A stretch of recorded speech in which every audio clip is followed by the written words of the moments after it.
Hola, buenos días o tardes a todas y todos.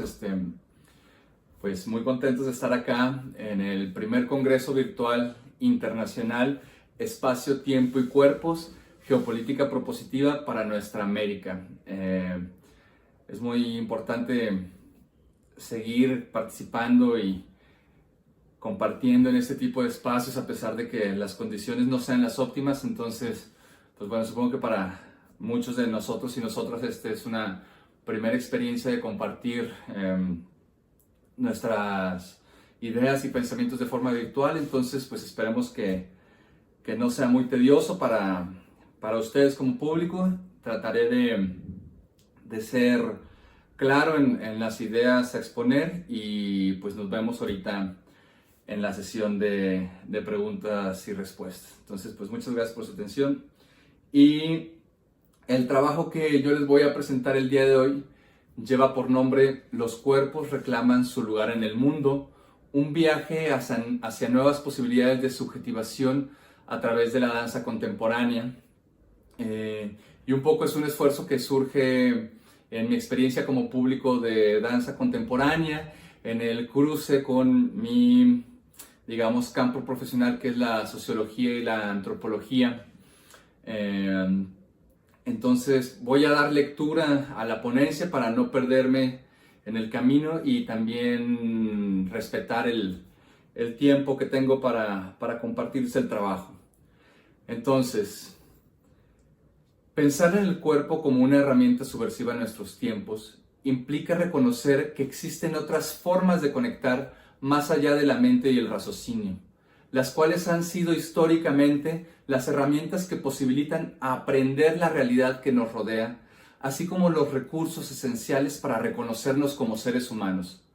Ya desde el siglo XVII, ya hace rato, y como consecuencia de la afirmación cartesiana, pienso, por lo tanto soy, hemos entendido la relación entre mente y cuerpo como una disociación de dos dimensiones del ser que se organizan de manera simétrica, y en donde la mente ha ocupado casi siempre un lugar de mayor relevancia que el cuerpo.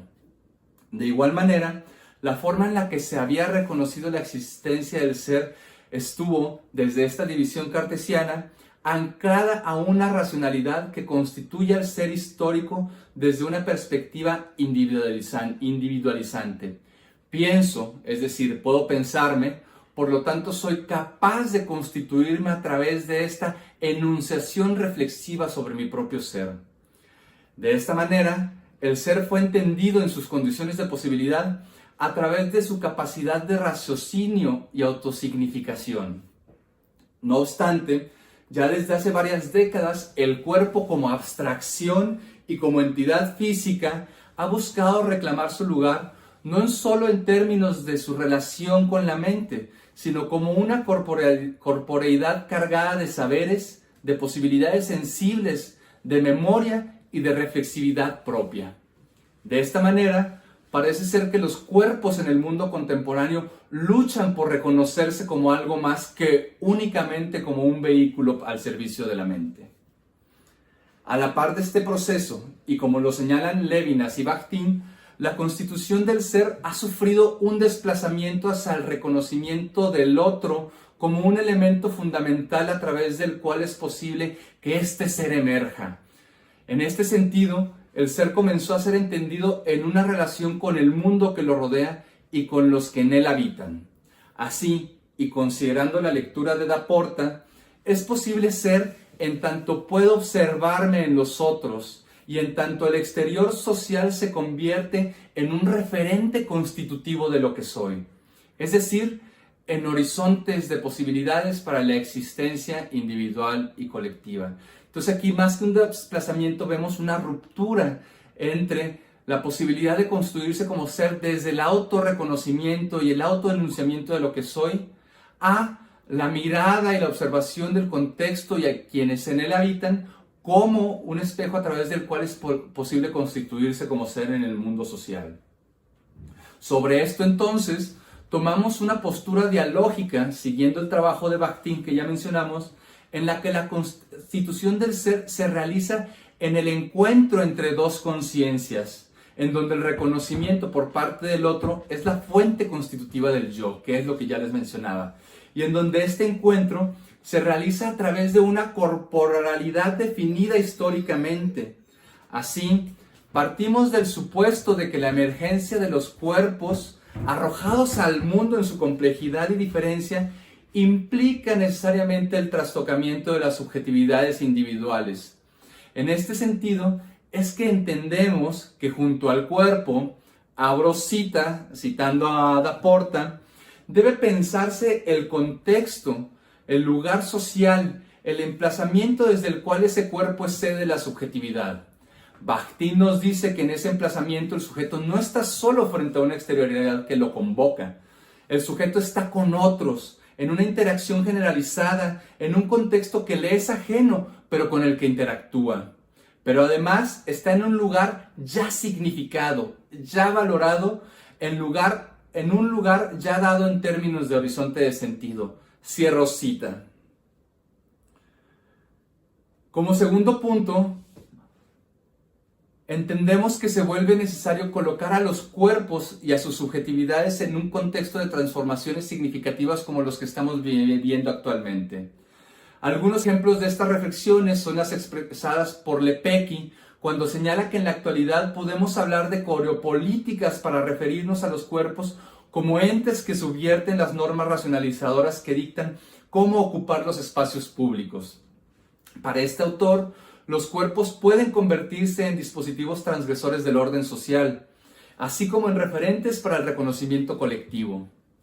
De igual manera, encontramos en Le Breton reflexiones sobre la posibilidad emancipadora de caminar por las calles sin otra razón que el simple hecho de experimentar que los espacios que nos rodean, de vivirlos y de nutrirnos de ellos. Por su parte, Rolnick llama la atención a pensar en la memoria afectiva de los cuerpos y a la forma en la que estos son sensibles a las desestabilizaciones del mundo social.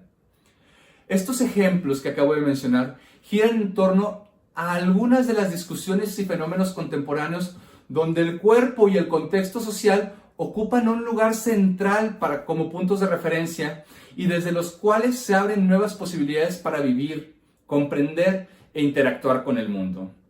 Dicho de otra forma, en estas discusiones podemos observar la intersección entre la materialidad de los cuerpos, el contexto social y la subjetividad como elementos que posibilitan la existencia en el mundo moderno. Por otra parte, hemos sido testigos de cómo estos cuerpos, es decir, nosotros y nosotras arrojados en el mundo, aparecen ya sea de manera directa o indirecta en distintos fenómenos y discusiones como las antes planteadas en el mundo contemporáneo. Dos casos a manera de ejemplo son, por un lado, las manifestaciones feministas alrededor del mundo, en donde colocando y arrojando el cuerpo y la experiencia subjetiva de lo femenino en las calles, se reclama legislar en temas de salud pública, como el derecho al aborto o el cese en todos los niveles y en todas sus formas de violencia contra los cuerpos de las mujeres y los cuerpos femeninos. Aquí la consigna es la de reconocer a la otredad, en este caso a la mujer históricamente invisibilizada, como sujeto de derechos y como sujeto político. De igual manera, este año el mundo ha sido trastocado por la propagación del virus COVID-19. La rapidez de su expansión ha implicado que como sociedad modifiquemos, aunque sea temporalmente, la manera en la que convivimos cotidianamente. Distanciamientos voluntarios, cuarentenas, toques de queda, entre otros cambios que han implicado modificar la manera en la que nos relacionamos desde nuestra corporeidad con las y los otros, obligándonos a repensar a través del reconocimiento y la observación de un estado contingente quiénes podemos y debemos ser en un momento de crisis global. Estos ejemplos llaman a no quitar la atención a la importancia del cuerpo como algo más que un receptáculo para la mente, es decir, a hacer esfuerzos porque el reconocimiento de otros cuerpos y otras subjetividades emerjan como lugares de reflexividad cargados de sensibilidad, pero también como espacios de batallas políticas, de potencialidad filosófica y como otros lugares desde los cuales experimentar nuestra existencia. Ahora bien, bajando todas estas reflexiones sobre la constitución del ser, su relación con los otros, la incorporación del contexto social y las transformaciones que vivimos en el mundo contemporáneo, es que nos atrevemos a pensar en la danza como un dispositivo dialógico y también a pensar cuál es el lugar que puede ocupar una disciplina artística como la danza contemporánea, en la que el cuerpo es el recurso para la construcción de reflexiones sobre la vida individual y colectiva, y de manera particular sobre la posibilidad de constituirse en tanto actividad artística como un dispositivo con el cual reflejar las posibilidades de ser en el mundo actual. En este sentido, es que nos preguntamos cuál es la postura que pueden tomar quienes participan de las artes del cuerpo y de la representación escénica en un contexto social como el planteado aquí. Estas preguntas son relevantes, creemos nosotros, en tanto invitan a pensar en las actividades artísticas en relación con el momento histórico en el que ocurren, y al cuerpo como un dispositivo reflexivo que permite dialogar de manera colectiva sobre los sucesos de la vida social. Un ejemplo de esta relación puede encontrarse en el trabajo de la coreógrafa mexicana Melba Olivas, y de manera particular en la puesta en escena creada en el 2016 que lleva por nombre Road Trip, en la que 7 artistas corporales nos invitan a acompañarles en un viaje que dialoga sobre la condición humana en la modernidad, y en la que, a través de un conjunto de relatos cotidianos articulados coreográficamente como una memoria colectiva fragmentada, nos narran recortes de experiencias individuales de sus personajes. Estos relatos, en última instancia, remiten a experiencias sociales compartidas en un mundo regido por la racionalidad de la vida, pero en el que también se abren grietas para dar lugar a la sensibilidad y emotividad. Es justamente en esta tensión entre la racionalidad y la sensibilidad, así como en la representación de su trabajo en escena como espacio dialógico, que se constituye en referente de una subjetividad imaginada, donde la pieza de Olivas cobra sentido como un discurso marginal sobre las posibilidades de experimentar la vida en el mundo moderno. Elaboro sobre eso. En este discurso escénico, el cuerpo es un dispositivo subversivo que puede ser leído en 2 dimensiones. La primera de ellas está relacionada con el trabajo coreográfico y estético de la pieza, en donde las premisas que dan sentido a la narrativa parecen ser la escucha, el diálogo y el juego. Aquí, el cuerpo de las y los artistas, más que buscar el despliegue de habilidades técnicas e imágenes limpias y concisas, es puesto al servicio de un encuentro colectivo, planteado a través de la transformación del espacio escénico en un aparato con el cual acceder a la memoria de sus personajes. De esta manera, el trabajo con la remembranza de eventos cotidianos representados a través del movimiento de los cuerpos cumplen la función de hilo conductor que permite al espectador reconocerse en lo que ocurre en escena. En un mundo regido por la racionalidad y la individualización de la vida, el juego, la escucha y la colectivización de los cuerpos pueden ser entendidas como acciones subvertivas. La segunda dimensión emerge al pensar a la pieza en un contexto de contingencias ambientales, de resguardos colectivos y de distanciamiento de los cuerpos, en donde se vuelven necesarios nuevos tipos de escucha y reconocimiento entre las personas, así como nuevos tipos de juegos y diálogos que están al servicio de lo colectivo, tales como los planteados en esta pieza llamada Road Trip. Es en este esbozo de una doble lectura que relaciona el hecho escénico con su contexto social y donde el arte se constituye como un dispositivo dialógico sobre las posibilidades de ser en el mundo, donde vuelve a emerger la potencia de las artes del cuerpo como lugar de experiencias vitales y reflexivas. Es aquí también donde es posible encontrar la energía subversiva que permite pensar nuevas formas de conectar con las y los otros como colectividades en el mundo contemporáneo, donde se pone en tela de duda la condición del sujeto moderno y donde aparece la posibilidad de resquebrajar, por medio de pensar al cuerpo como lugar de reflexividad y representación, las realidades tales como las conocemos. Por último, es a través de la evocación y la representación corporal de un conjunto de experiencias cotidianas que conectan con el espectador y que en ese sentido invitan a la reflexión sobre lo que es posible ser en el mundo, que el cuerpo se suma aquí a los reclamos por ocupar su lugar en el contexto actual, constituyéndose como un dispositivo representacional y dialógico, en donde las artistas y espectadores no solo se reconocen como partícipes de una actividad colectiva, sino donde estos últimos pueden experimentar un desdoblamiento subjetivo. Por un lado, al reconocerse como público en un acto escénico, y por el otro, al dialogar con nuevas posibilidades de ser a través de la representación, es decir, de ser interpelados por otras posibilidades de existir en el mundo. Es aquí donde la danza contemporánea puede posicionarse como una experiencia estética cargada de reflexividad que puede transformar la vida social. Muchas gracias.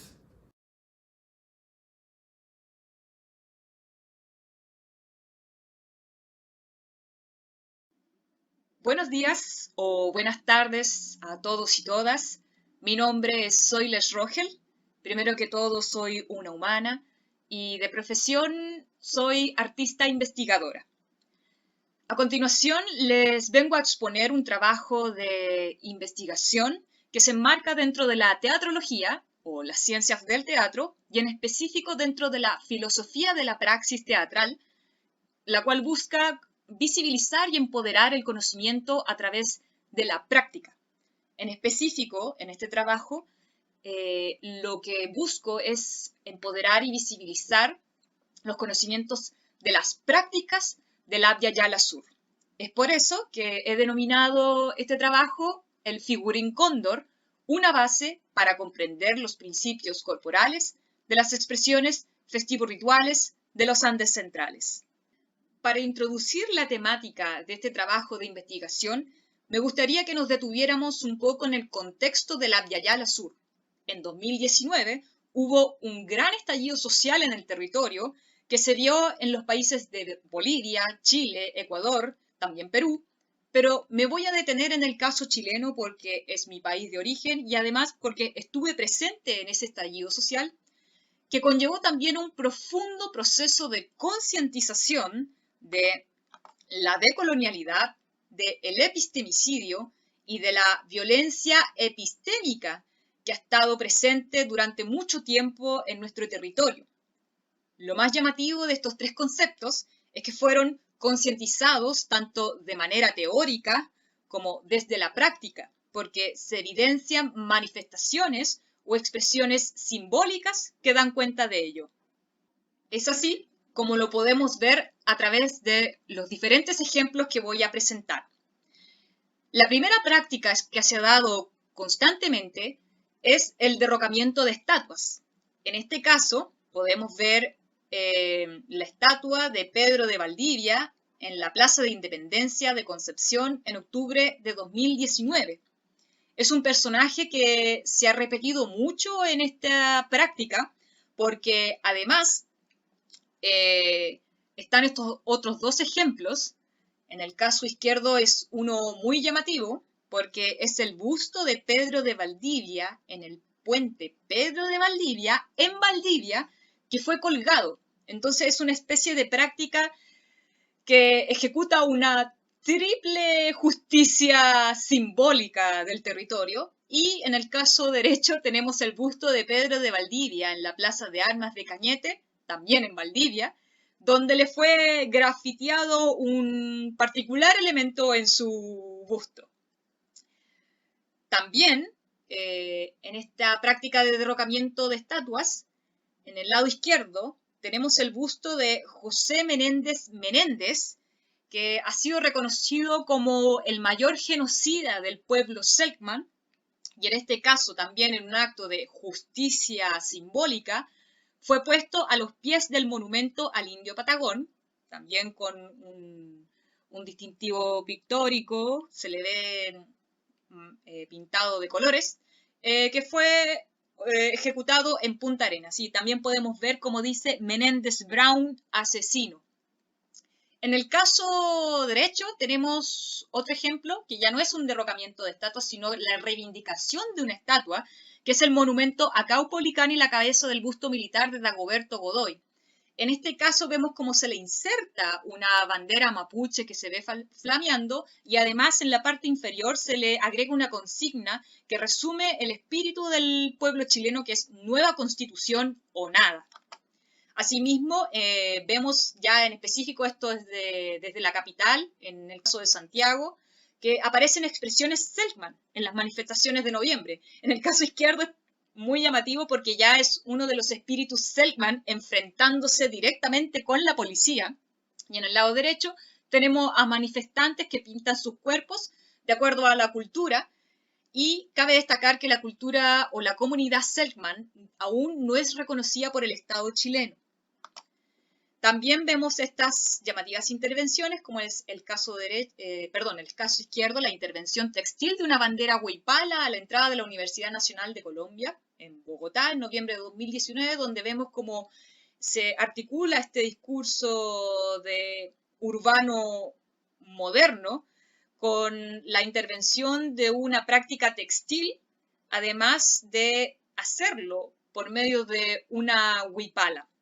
Y en el lado derecho tenemos este icónico personaje chileno que ha aparecido, que es el perro matapacos, del cual yo puedo dar evidencia que era un perro que solo le ladraba y se enfrentaba a la policía.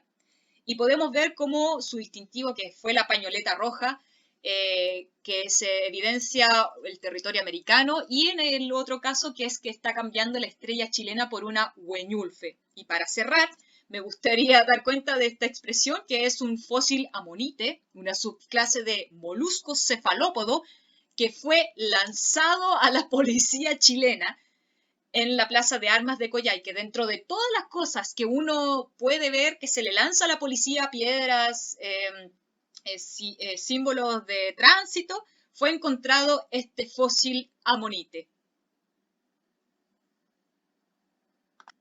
Con estos ejemplos, quiero dar cuenta del proceso de concientización, de decolonización epistémica a través de prácticas simbólicas que se han dado en el territorio.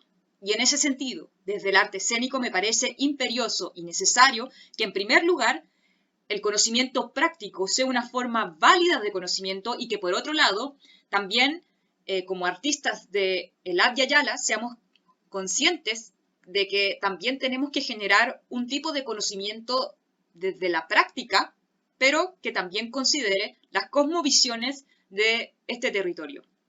Por ello, para este trabajo de investigación me baso desde la cosmovisión andina y me centro en la figura del cóndor, porque el cóndor es considerado el mensajero de los dioses que es capaz de volar al nivel superior del mundo, o sea, al Hanan Pacha, para llevar las plegarias de los seres humanos que habitan el Caipacha. El cóndor, hasta el día de hoy, es una figura que se puede ver representada en distintas manifestaciones festivo-religiosas del territorio andino, como lo son, por ejemplo, la fiesta del pueblo de la Tirana en Chile, el carnaval de Oruro en Bolivia y la fiesta patronal del apóstol Santiago en Perú.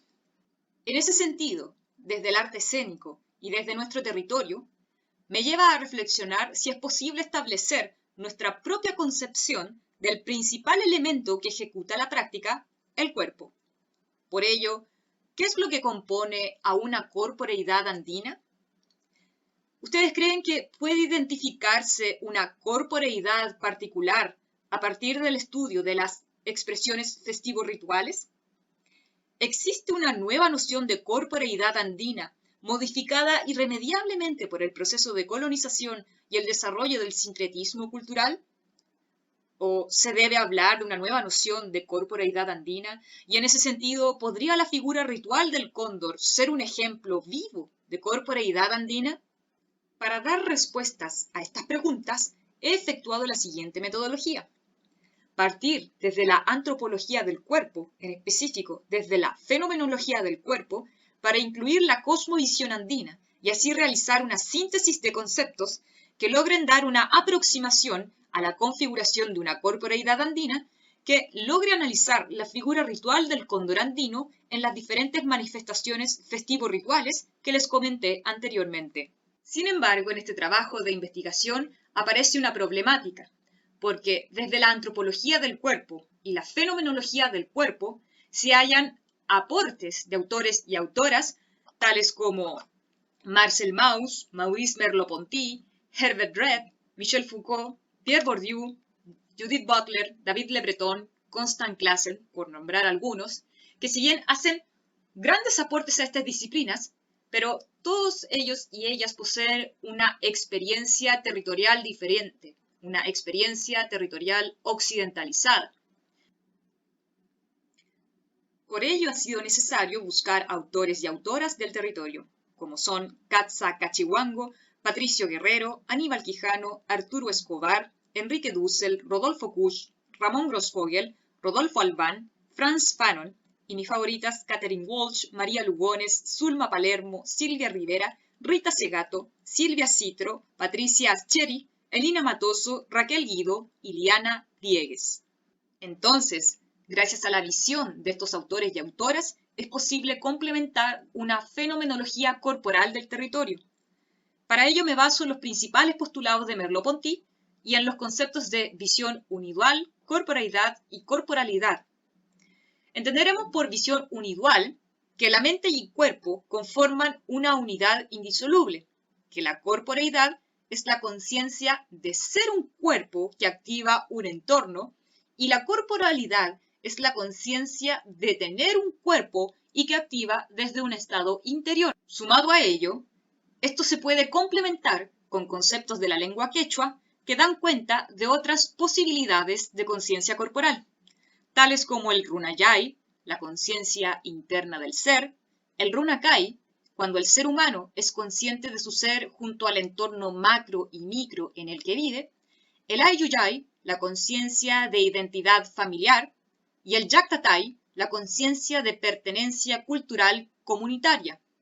Estos 4 conceptos se engloban dentro del sumak kausai, que es la conciencia del buen vivir. Entonces, desde este ejercicio de complementariedad conceptual, se puede establecer que es necesario, desde una perspectiva antropológica, tomar en consideración las cosmovisiones propias de los territorios al pensar en sus fenómenos culturales. Con esto quiero decir que podamos generar marcos de análisis con nuestras propias visiones territoriales para poder analizar nuestras investigaciones. Y por otro lado, también se establece que la cosmovisión andina, en específico desde el idioma quechua, se halla un marco conceptual que permite la construcción de una fenomenología corporal propia del territorio y que puede enriquecer, en este caso, la figura ritual del cóndor. Asimismo, se pretende contribuir a análisis de otras manifestaciones festivo-rituales de la Yayala para que en algún momento podamos configurar la historia corporal de nuestro territorio. Espero les haya gustado esta exposición. Estaré presente aquí para cualquier pregunta y ansiosa de escuchar también sus investigaciones y también muy atenta si es que alguno o alguna de ustedes está trabajando también estas perspectivas o tipos de conceptos en torno a las conciencias corporales. Muchas gracias por su tiempo.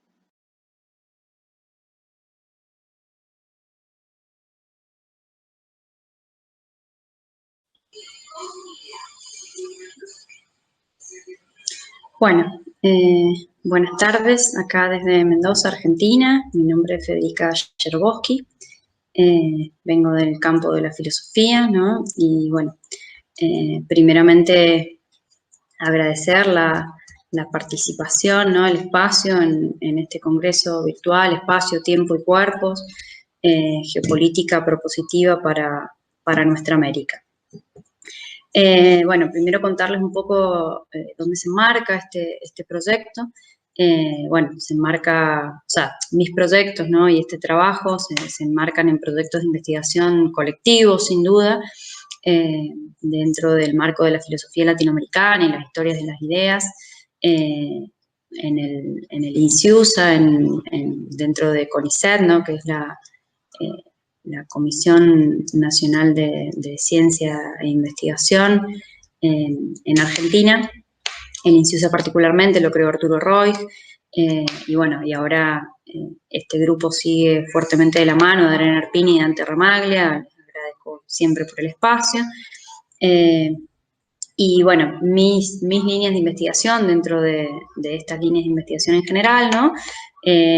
Vienen de los análisis de la interculturalidad, los procesos de reconocimiento, de alteridad, dentro de lo cual me he centrado particularmente en el análisis del movimiento antropofágico brasilero, sobre todo como metáfora para pensar la relación, ¿no? Con la alteridad y los modos de constitución de la identidad. Particularmente en función del conflicto, lo que me interesaba destacar, ¿no? Era la constitución de la identidad a partir del conflicto. Y la metáfora de la antropofagia me ha permitido, digamos, pensar esto por sobre algunos análisis interculturales, ¿no?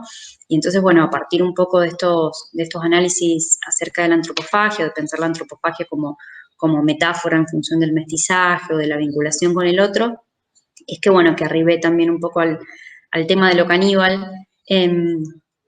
Y bueno, entonces particularmente ahora me interesa un poco centrarme o el trabajo, digamos, que traigo para compartir aquí tiene que ver justamente con lo caníbal como constitución de la identidad en nuestra América.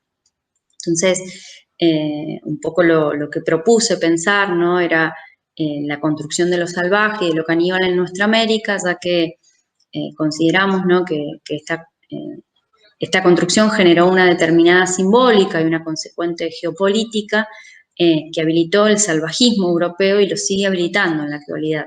Desde la disputa de Valladolid hasta nuestros días, ¿no? Lo salvaje, lo bárbaro, sigue siendo marca indeleble en la conformación de nuestra identidad.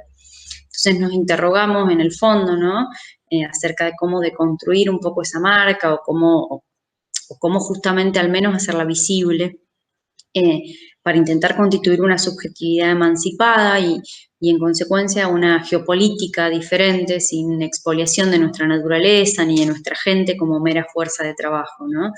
Se vuelve necesario entonces una vez más repensar la constitución de la modernidad para comprender la geopolítica que condenó a nuestra América y particularmente a nuestros cuerpos, ¿no? A meros objetos de consumo.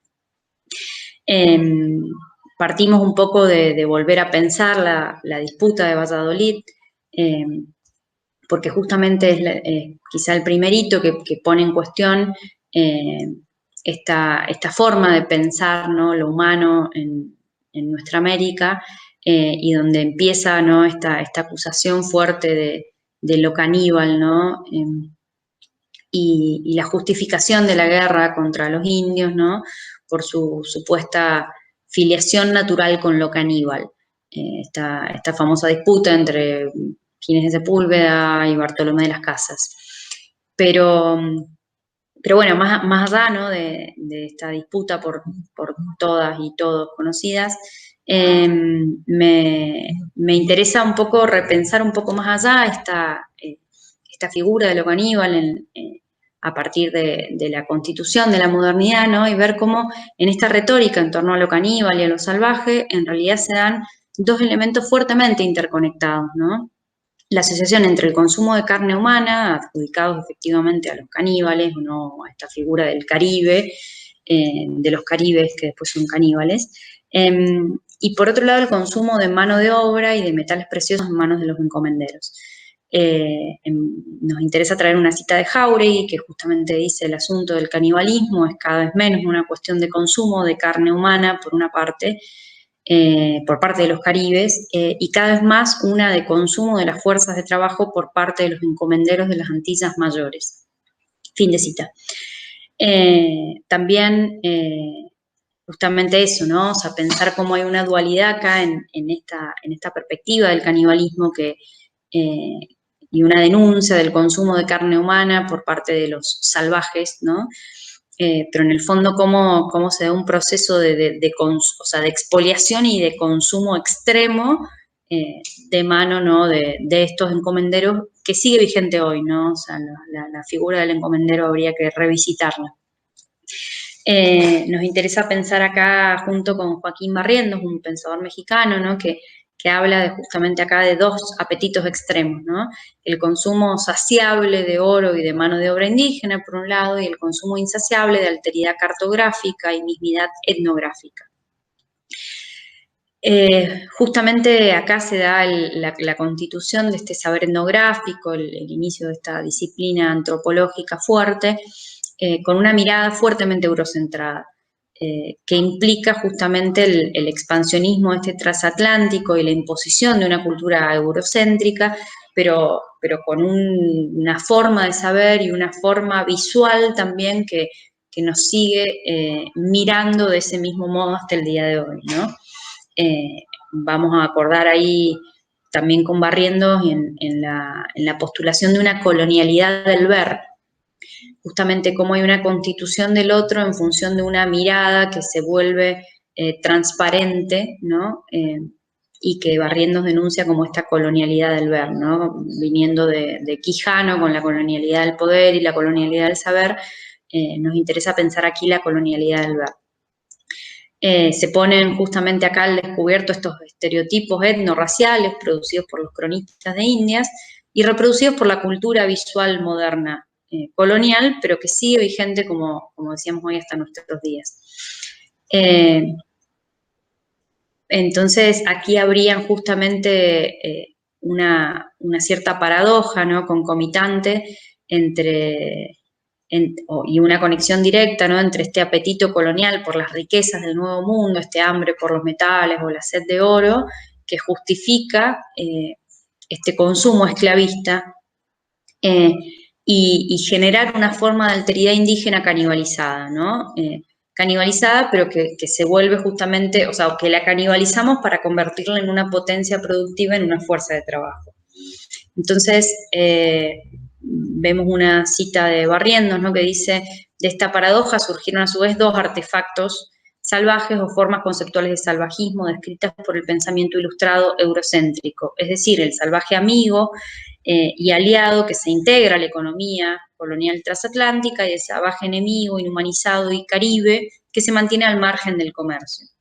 Entonces ahí sí nos interesa, bueno, repensar el asunto de la antropofagia, que yo he venido trabajando fuertemente, y cómo hay una discursividad que se construye donde el proceso de la antropofagia se vuelve ritual en el caso de la etnia de los Tupinambá, que supuestamente se comían al enemigo más valeroso, ¿no?, para incorporar al otro. Entonces ahí habría un proceso de reconocimiento y no de reificación, y cómo se da o se construye una discursividad y una visualidad de manera deshumanizada en el caso de los indígenas, digamos, enemigos, como lo fueron los Ohuetaca, por ejemplo, ¿no? Y entonces, bueno, también es interesante desandar estas construcciones para ver, digamos, cuánto hay en el fondo de apego o de adaptación a esta imposición de un mundo transatlántico mercantil, ¿no?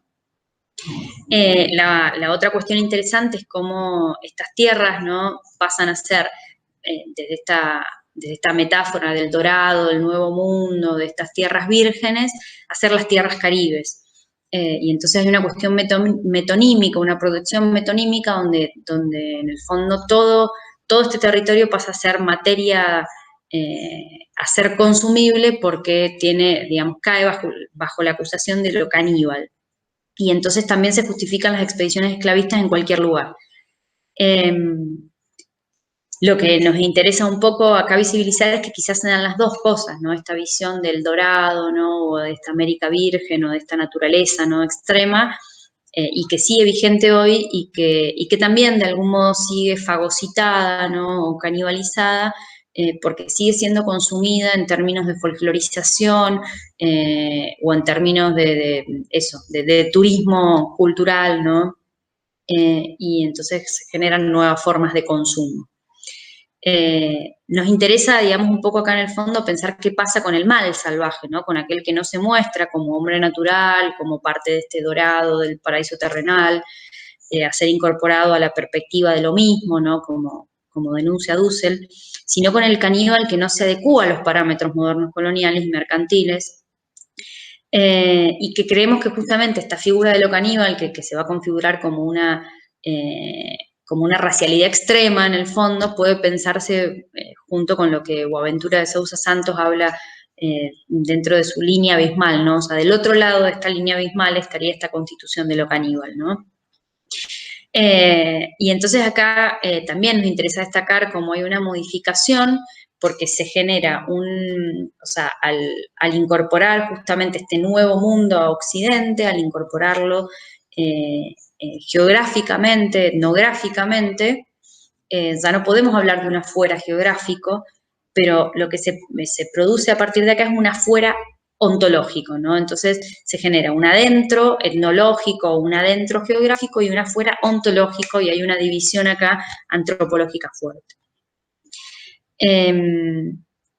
Traemos acá una cita de Barrientos que sostiene, ¿no?, que la matriz epistémica de la colonialidad del ver ya no consiste únicamente en la racialización jerárquico-civilizatoria del indígena, ni en su definición en tanto que ser apolítico o fuera de las leyes de los hombres y de las leyes divinas, sino en la mezcla de la negación ontológica de la humanidad indígena con la producción corpopolítica y geoidentitaria de su imagen caníbal, es decir, en producir la evidencia cartográfica de que el cuerpo y la presencia de los indios caníbales pertenece al mundo conocido, al adentro occidental, al tiempo que se produce una evidencia etnográfica de que su existencia ontológica se ubica en un afuera absoluto e irreversible, en un más allá racial que no puede ser ni eliminado ni diluido en el proceso civilizatorio, ¿sí?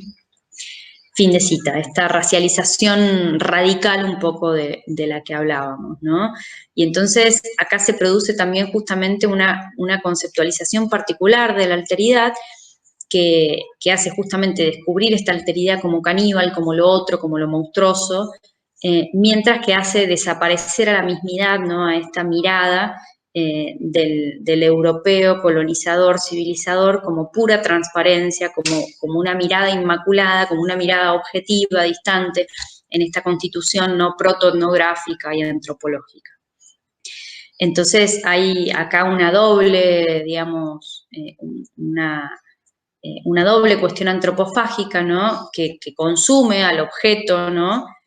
A este sujeto observado, caníbal, en términos de fuerza de trabajo, pero una autofagocitación subjetiva de esta mirada etnocentrada que se descorporiza, ¿no? Entonces se corporiza y se, digamos, se visualiza como monstruoso u ominoso al caníbal, ¿no? A este otro, y se desaparece el sujeto etnográfico o el que observa, digamos, ¿no? Como sujeto de la observación, queda como una mirada transparente, ¿no? Y entonces el sujeto de la observación desaparece y el objeto queda sujetado bajo esta mirada, ¿no? Bajo esta mirada supuestamente desmaterializada y puramente conceptual. Entonces, nos interesa, digamos, denunciar un poco esta transparencia de la mirada y esta construcción del ominoso, que es lo que también Santiago Castro Gómez llama la hibris, ¿no? del punto cero. Y por último, digamos, para no alargarnos, entonces este descubrimiento del nuevo mundo, como descubrimiento, ¿no? Con toda la denuncia que hace Dussel, viene justamente de la mano de esta invención de lo monstruoso. Y entonces son dos miradas en el fondo que se corresponden. Entonces nos interesa además ver cómo este doblez sigue vigente hoy, cómo hay una colonialidad del ver y una constitución del otro que sigue vigente en términos de consumo, ya no hoy en términos de metales preciosos o de set de oro y demás, sino en términos de mano de obra flexible, en función de la acumulación, ¿no? De estos capitales, digamos, de este capitalismo mundial integrado, que en el fondo genera una división internacional del trabajo donde nos ubica una vez más como sujetos, objetos pasibles de consumo, ¿no? Y entonces, bueno, cómo repensar esta trama para poder generar procesos emancipatorios y otras subjetividades efectivamente libres y no pasibles de consumo. Bueno, muchas gracias.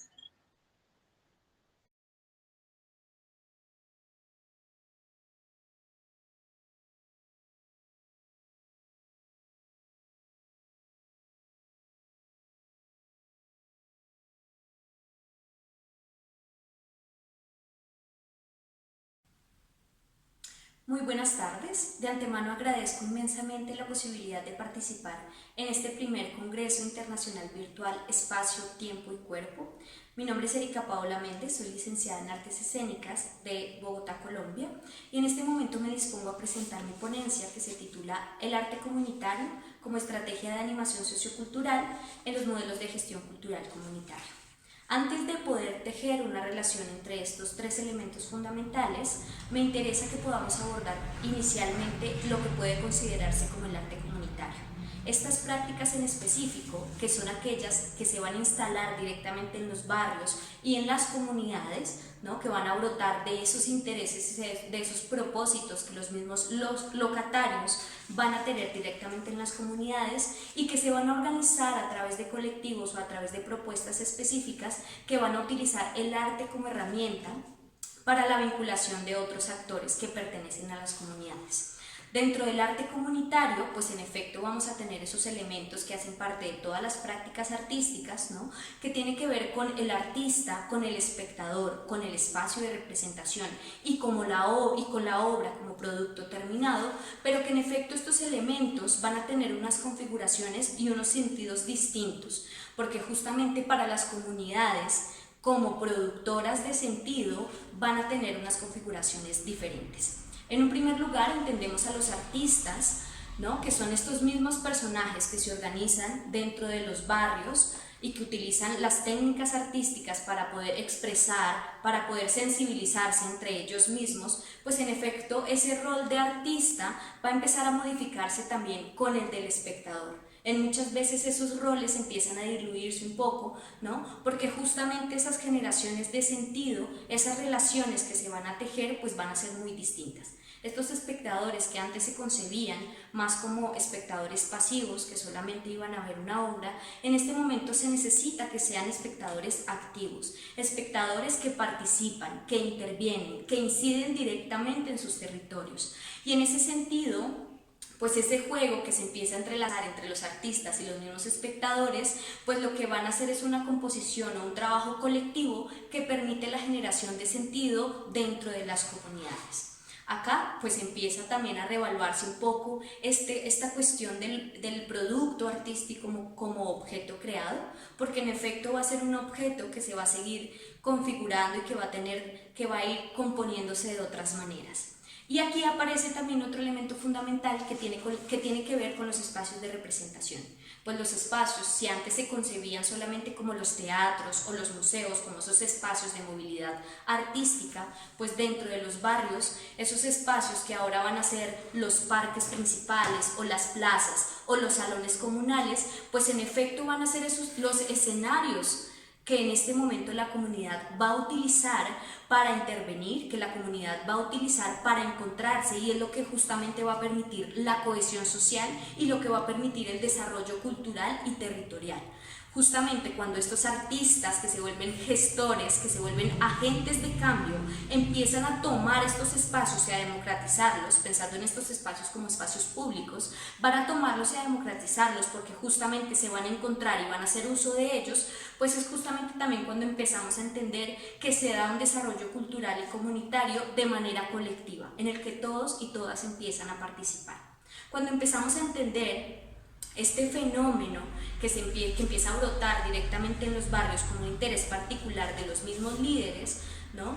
Empezamos también a entender cómo se hace una relación directamente con la animación sociocultural, es decir, cuando entendemos las prácticas artísticas comunitarias como estrategias de animación, entendiendo la animación sociocultural como una tecnología social que hace uso de medios y de estrategias o actividades particulares, entendiendo en este momento a esas prácticas artísticas comunitarias como esas estrategias y esos medios que utiliza la animación sociocultural, pensadas en un objetivo particular que va a tener que ver con 3 énfasis particulares que hace uso de la animación sociocultural, que va a tener que ver con un énfasis cultural que tiene que ver con el acercamiento de las distintas expresiones y prácticas culturales directamente en los territorios, va a tener que ver con otro énfasis que puede ser lo educativo, ¿no? Cuando estos artistas tienen más un objetivo de formar a las personas de manera colectiva, y va a tener que ver también con un énfasis social, cuando la comunidad especifica unas problemáticas particulares, cuando la comunidad fija que hay unas problemáticas que necesitan resolver, y esto lo van a hacer a través de las prácticas comunitarias. En ese sentido, pues podemos ver cómo las prácticas comunitarias empiezan a ser unas herramientas y unos medios que va a utilizar la comunidad que va a entenderla justamente como esas estrategias de animación y que en efecto van a permitir todo el desarrollo, que van a permitir la transformación de la comunidad desde unos lugares sensibles, desde unos lugares expresivos, desde unos lugares que permiten comunicar, que permiten resignificar las prácticas artísticas, que permiten resignificar el rol de los artistas locales y que en efecto van a permitir pensar de manera comunitaria y de manera colectiva el desarrollo territorial. Cuando empezamos a comprender estas distintas prácticas, empezamos a entender, cuando empiezan a configurarse como proyectos mucho más consolidados, pues empezamos a verlos de manera más amplia como modelos de gestión cultural comunitaria. Porque en efecto vamos a requerir o se va a necesitar unos recursos que pueden ser físicos, materiales, humanos, económicos, justamente porque estos agentes empiezan a tener unos roles particulares para poder llevar a cabo estos proyectos, también en efecto para poder acercarlos directamente a las comunidades, porque van a tener unas líneas estratégicas, unas funciones, porque se van a necesitar también de la administración y en efecto esto va a generar también unas redes, unas alianzas, que es lo que va a permitir el desarrollo de estos proyectos particulares. En este momento pues empezamos a ver que arte comunitario, las prácticas artísticas comunitarias se empiezan a entender como estrategias de animación porque van a tener una injerencia directa en los territorios, porque van a generar unas transformaciones sociales, culturales, territoriales de los espacios públicos también, y que en efecto necesitan generar unas alianzas, van a necesitar unos recursos, necesitan unos roles, necesitan entender que estos agentes de cambios necesitan también de otros elementos externos para poder desarrollarse. En efecto, los modelos de gestión también hacen uso de otras manifestaciones culturales que no son solamente las artísticas, pero en efecto las prácticas artísticas pues nos dan unos lugares sensibles de reflexión que son importantes y que permiten en efecto la vinculación también de la comunidad, permiten el acercamiento de otros públicos, que es importante acercarlos, ¿no? Que si bien hay otras manifestaciones y otras prácticas culturales que no lo permiten o que no lo hacen, pues el arte en efecto va a vincular a estos otros públicos que se necesita acercar también, y los va a acercar también desde esos lugares de la sensibilidad, que en efecto nos transforman también desde el individuo y que es lo que va a permitir la transformación colectiva. En ese sentido, pues empezamos a ver cómo el arte comunitario empieza a tener un lugar fundamental para las comunidades, y es por eso que estos fenómenos del arte comunitario, entendidos también como la animación sociocultural, así no se digan de antemano, han empezado a multiplicarse en diferentes lugares de Latinoamérica. Hay muchísimos países, desde México hasta Argentina, Chile, Colombia. Hay distintas agrupaciones que en efecto se han decidido organizar, han decidido proponer estas prácticas artísticas en función del desarrollo territorial, en función de la transformación social, local, en función de poder comunicar una serie de problemáticas y de situaciones que se viven directamente en las comunidades y en efecto de poder democratizar estas prácticas en particular. En ese sentido, pues vemos cómo estas manifestaciones comunitarias han empezado a multiplicarse de manera un tanto aislada, pero que sus formas de funcionar son muy similares. En ese sentido, pues vemos cómo las prácticas artísticas empiezan a ser fundamentales y empiezan a hacer unas búsquedas particulares directamente en las comunidades, porque en efecto van a permitir la transformación y la cohesión social.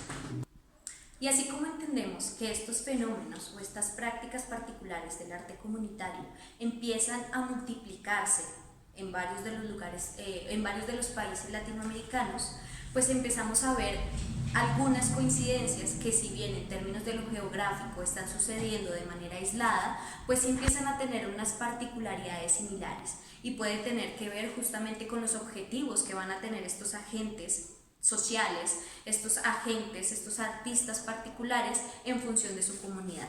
Esa empieza a ser una de las similitudes. Estos agentes empiezan a buscar, a través del uso de técnicas artísticas, el poder acercarlas a la comunidad de manera inicial, empezar a utilizar la pintura, empezar a utilizar la música, el teatro, las distintas manifestaciones, y lo que van a poner es ponerla sobre la mesa para la comunidad, primero para poderla vincular directamente, para poderla encontrar, esto pensándolo en un inicio de manera como productores, es decir, cuando los mismos locatarios son los que se vuelven los creadores. Pero también hay otras formas de acercar estas prácticas artísticas a través de festivales comunitarios, ¿no? A través de una red de artistas, puede ser de locatarios, que se organiza para generar un festival, para acercar estas distintas manifestaciones directamente a las comunidades. Otra de las similitudes que se va a encontrar a lo largo de las distintas experiencias de arte comunitario que se han replicado y multiplicado en todos nuestros países de Latinoamérica va a ser el tratamiento o la visibilización que se ha dado a las distintas problemáticas sociales que todos padecemos a lo largo de Latinoamérica. Problemáticas como violencia, problemáticas de convivencia dentro de los territorios, problemáticas de desigualdad social y demás. Lo que van a hacer estos agentes justamente es comunicar, expresar, mostrar esas problemáticas particulares que hemos vivido de maneras similares en espacios geográficos distintos y que en efecto van a hacer uso de las prácticas artísticas para, además de comunicarlas y expresarlas, empezar a reflexionar también sobre eso. Y es justamente el arte lo que nos va a permitir entender y reflexionar desde unos lugares de la sensibilidad, desde unos lugares de escucha distintos, ¿no? Que nos va a permitir de manera colectiva hablarlos y comprenderlos. En ese sentido, pues estas prácticas se van a asemejar en muchos casos porque las problemáticas que vivimos como América Latina, pues en efecto van a ser muy similares.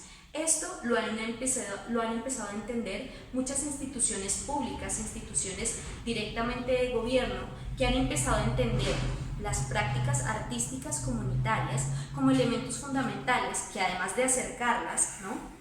Además de acercar esas expresiones culturales o artísticas solamente desde un lugar de recepción, solamente para observar, estas instituciones han empezado a entender la importancia que éstas tienen dentro de la cohesión social, porque justamente nos permiten comunicarnos de otras maneras. Y por eso distintas instituciones o distintas entes de gobierno han empezado a implementar programas a través del arte comunitario directamente en los territorios, directamente en las comunidades, que permiten el desarrollo justamente social y permiten el desarrollo territorial, que permiten el acercamiento de las personas, que permiten la vinculación, la interacción, que permiten las relaciones sociales y que en efecto pues están empezando a entender un poco cómo estas prácticas artísticas nos dan unas dinámicas diferentes. Esto además lo podemos vivenciar ahorita en esta época de la pandemia, que en efecto el arte empezó a salvarnos de maneras distintas, y esto es lo que han empezado a comprender estos entes de gobierno. Sin embargo, hay mucho trabajo todavía por hacer,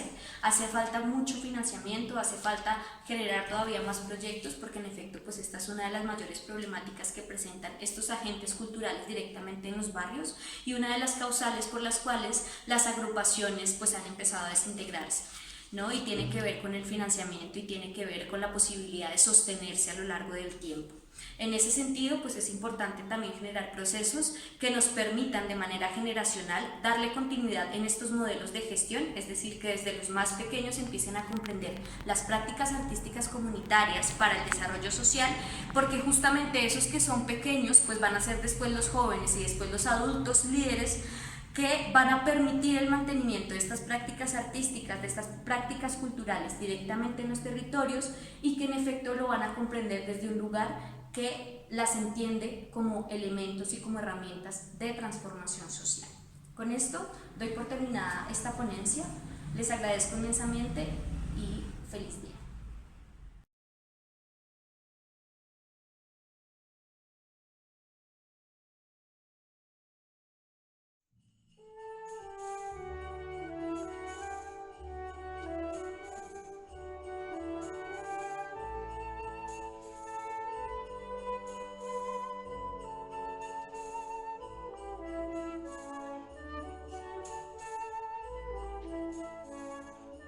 Hola, ¿cómo están? Saludos desde esta latitud, desde México, pueblo amigo de todos los pueblos.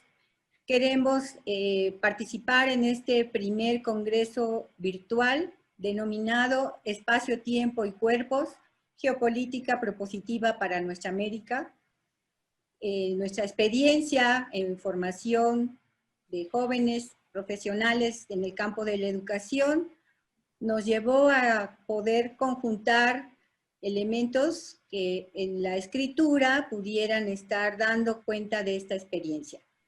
Esta situación nos ha permitido trabajar elementos combinando lo presencial con el trabajo a distancia, y desde ahí es de donde estamos escribiendo y compartiendo con ustedes nuestra experiencia. Por ello, le hemos denominado a nuestro trabajo cartografías de la formación en investigación e intervención educativa de pedagogos. Va a ser muy interesante el que podamos nosotros compartirles qué fue lo que vivimos atravesada por la pandemia en este proceso de formación y cuáles fueron nuestras inquietudes e interrogantes. Mi nombre es Teresa de Jesús Negrete Arteaga y soy docente e investigadora de la Universidad Pedagógica Nacional. Hola, buenos días, o buenas noches, o buenas tardes. Mi nombre es Amalia Díaz. Me encanta atender y escuchar a los jóvenes estudiantes. Soy docente de la Facultad de Psicología de la Universidad Autónoma del Estado de Morelos. Y pongo una pregunta en escena. ¿Dónde ponemos el cuerpo en todos los sentidos? En la cartografía, en la travesía, en la intervención, en el aula virtual. ¿Dónde lo colocamos?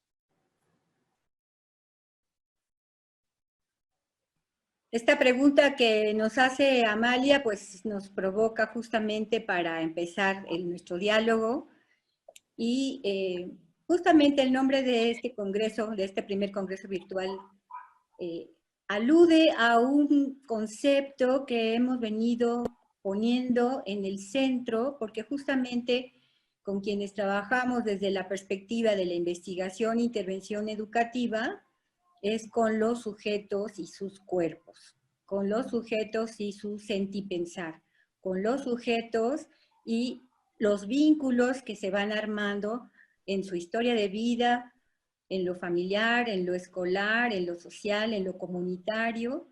Y esa parte de lo corporal, los cuerpos, es un punto relevante que justamente en esta participación queremos resaltar. Y hemos ido dándole sentido a la noción de cuerpo como una superficie de inscripción discursiva. Es decir, no solo está constituido el cuerpo por lo orgánico, sino que los discursos que aluden al ser se inscriben en el cuerpo, hay marcas del discurso en el cuerpo, ¿no? Y también es cierto que la fuerza interior de nuestro cuerpo transforma el exterior, ese mundo exterior en el que nos movemos.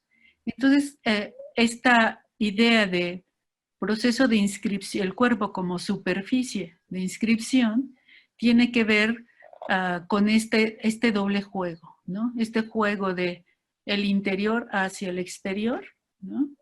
Y esa acción creativa del sujeto, esa pulsión que se juega del sujeto para crear en relación a sus relaciones con el exterior. Por eso, para nosotros es muy importante, como señalaba Marcia Sandoval Esparza, que es colega de la Universidad Pedagógica Nacional también, que en cómo hemos dado tránsitos, distintos acercamientos para complejizar esas relaciones, no solo por asumir una posición académica de estamos viendo la complejidad, sino porque la exigencia de la comprensión de nuestra condición existencial nos ha llevado a pensar de esa manera.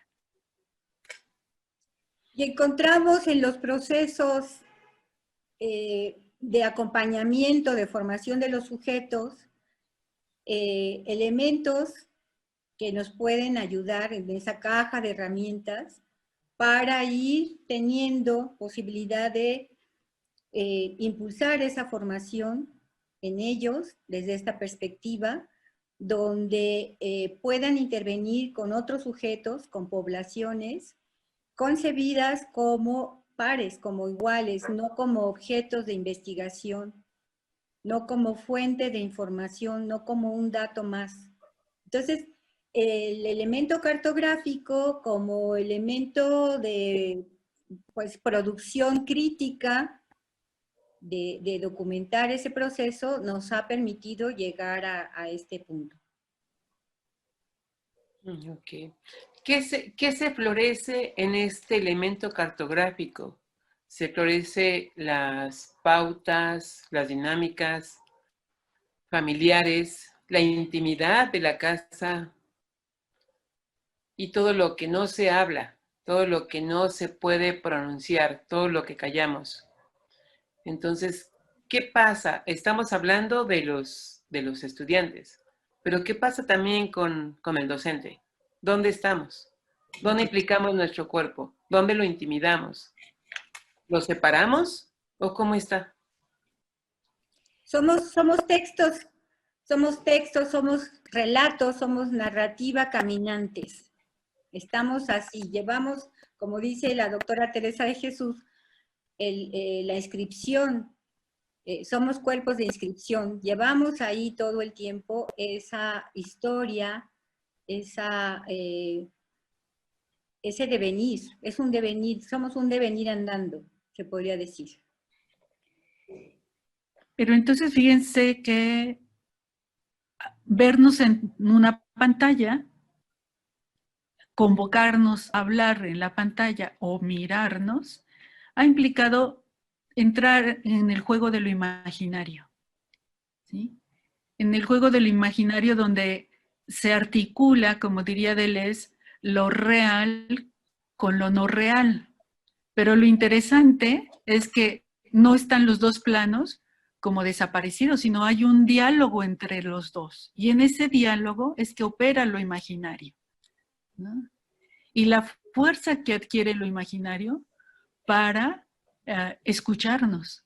Entonces, esto es muy interesante de la experiencia vivida, porque el decir de nuestros chicos, podríamos hablar de escenas que se pusieron en juego en el encuentro con ellos, es cómo se imaginaban adversos a esta condición de la pandemia, amenazados, ¿no?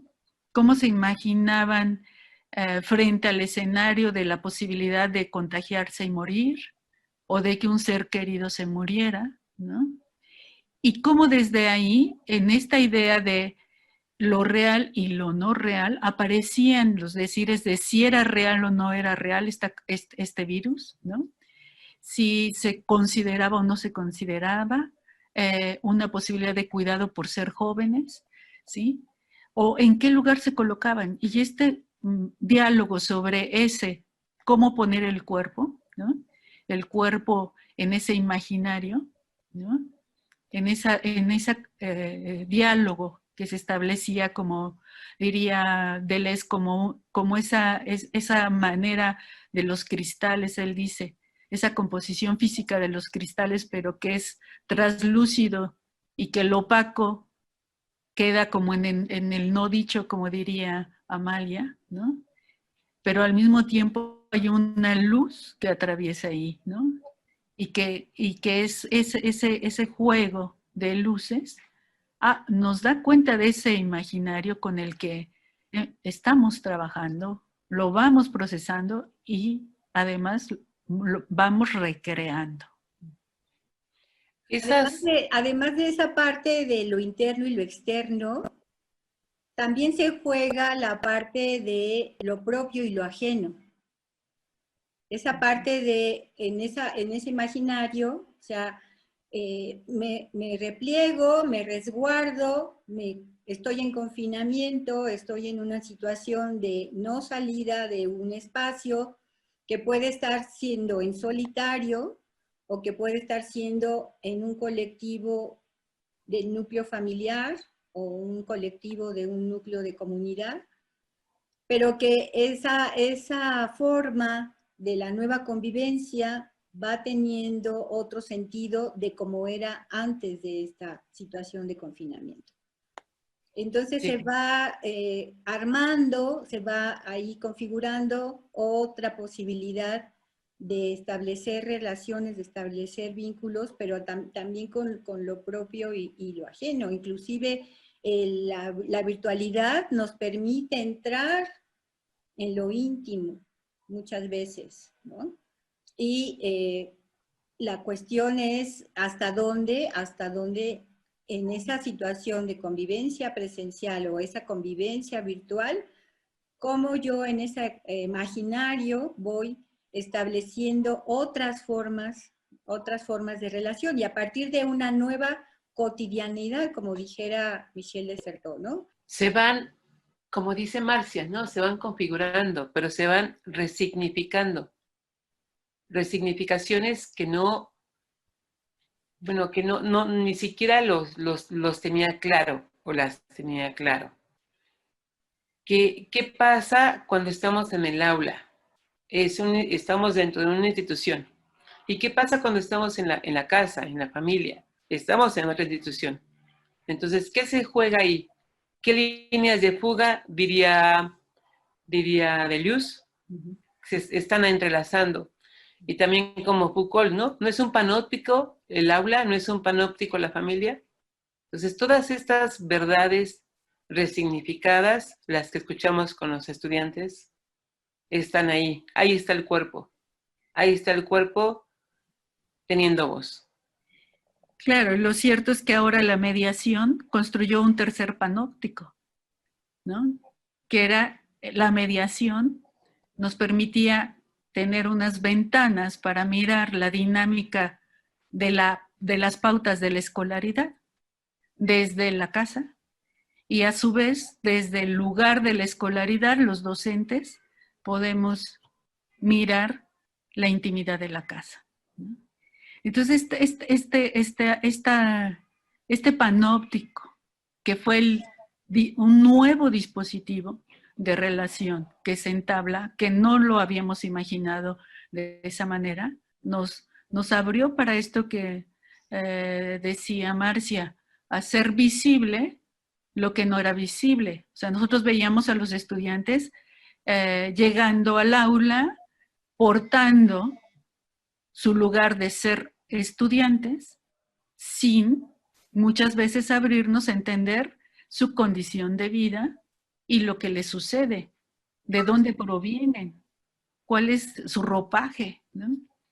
Y bueno, aún cuando nosotras hemos impulsado mucho el hablar de la constitución de su subjetividad como un elemento importante en el proceso de formación, no lo alcanzábamos a dimensionar de la manera en cómo lo dimensionamos al entrar en sus casas, ¿no? Pues esas son preguntas que podemos ir dando respuestas en el transcurrir de la experiencia, de la vivencia y de la experiencia, y que pues sería como elementos de reflexión. Y también reconocer que esa es la parte enigmática, que no siempre encontraremos la respuesta, sino que ahí está el enigma para ir transitando. Así es. Exacto. Y irlo identificando, ¿no? Sí. Pues muchas gracias, agradecemos la atención que estén dando a esta conferencia virtual, es nuestra primera experiencia poniendo el cuerpo y pues es una pena que no podamos haber tenido contacto con ustedes de manera directa. Ojalá que en un tiempo próximo volvamos a tener encuentros físicos, encuentros posibilitadores del abrazo. Muchas gracias. Gracias. Gracias, hasta luego.